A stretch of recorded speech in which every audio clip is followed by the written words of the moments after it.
গরমের সৌন্দর্যের আরেকটি উদাহরণ হলো এই ভিঙ্কা অথবা নয়নতারা। দেখুন খুব সুন্দর লাগছে।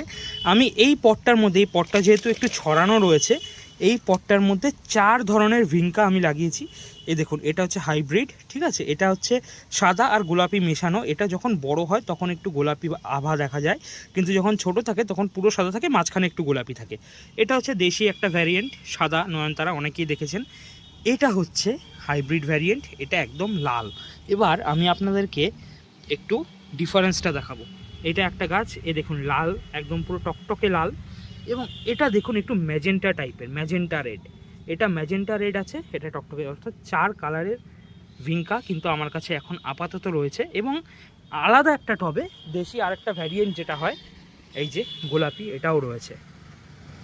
নয়নতারা খুব সুন্দর ফুল এবং একা একা বেড়ে যায়। আমি আপনাদেরকে একটা গাছ দেখাই, যেটা আমি প্রুনিং করেছিলাম নয়নতারায়, দেখার জন্য যে প্রুনিং করলে কেমন হয়। এই দেখুন কত সুন্দর হয়েছে গাছটা। এটা কিন্তু একটাই গাছ, খুব সুন্দর হয়েছে। এরপরে এই সিজনটা চলে গেলে, এই ফুলগুলো চলে গেলে আমি আবার প্রুনিং করে দেবো।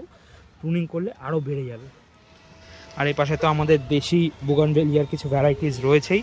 যদি আপনারা জেনে থাকেন যে এই ভ্যারিয়েন্টগুলোর নাম কি, তাহলে আমার একটু কমেন্টে জানাবেন। আমি জানি না, এবং যে দাদাদের সাথে আমার পরিচয় নার্সারি, তারাও বলতে পারেননি যে এগুলো কী ভ্যারিয়েন্ট।